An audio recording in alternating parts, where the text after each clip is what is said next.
Mr. Speaker, this side of the House has a plan, and unlike that side of the House who thinks that if they keep repeating their rhetoric that there is no plan, that somehow that makes it true. But it doesn't, because this side of the House is committed to delivering action. And let me tell you that the people from Porirua to Paraparaumu, they understand that plan. This very morning I was out there at the Porirua Chamber of Commerce, and they can't wait for the 1st of October. They want to see the personal tax rates go down. They welcome the fact that the lowest two tax brackets are getting the most out of this, because Porirua are welcoming the fact that they get to keep more in their pockets, that they have a government that understands that they need incentives to get out there and work. And the businesses out there, they are absolutely delighted that the company tax rate is going down, because it gives them the opportunity to have confidence in themselves, to be able to expand their businesses,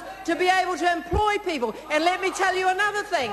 Just on this past weekend, I was at a business in Tawa. They welcome the 90-day hire at will bill that we have brought in. They welcome it because it gives them the opportunity to take a risk on young people. That side of the House wants to wallow. They want to wallow in unemployment and spreading gloom and doom. But let me tell you that the businesses in Tawa and the businesses in Raumati, they welcome the opportunity to take a risk on young people in the mana electorate. They are committed to giving them the opportunity for work, and they get that opportunity because this government backs them. We are lowering their personal tax rates, and we are lowering company tax rate. And we recognise that lifting education is part and parcel of this opportunity. In the mana electorate, unlike the nationwide average of 4 out of 5 succeeding, we have a much lower achievement rate. 2 of our secondary schools, Tawa College and Kapiti College, are above the national average, but 4 of them are not quite there. And they understand that this government, instead of wringing their hands and printing more reports and angsting over the lack of achievement that a decade of that government's administration delivered to New Zealand students, they understand that this government is serious about lifting educational achievement, and we are putting the investment in.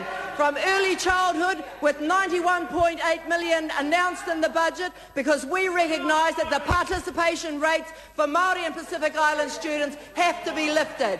And Porirua and the mana electorate will benefit from that investment. We recognise that national standards will catch early the fact that primary school students are not achieving the literacy and numeracy competence level they need, in order that when they arrive at high school they've got the best possible chance to leave with NCEA 2, so that they can go on into tertiary education, so that they can go on into a trade, so that they can have a real opportunity at a career, unlike the myths perpetuated by that side of the opposition. We understand that better, smarter public services have to be available, and we are passing a work-ready welfare reform, because unlike that side of the House, we do not want to consign people to a lifelong dependence on benefits. We understand that people want to take responsibility for their own lives, and we are putting in place reasonable welfare reforms that, while getting people ready for work, we will not punish them if they are unable to find it. So again, the scurrilous myths that side of the House are spreading around the country, that somehow this government doesn't care about those who are least able to look after themselves, is utter rubbish.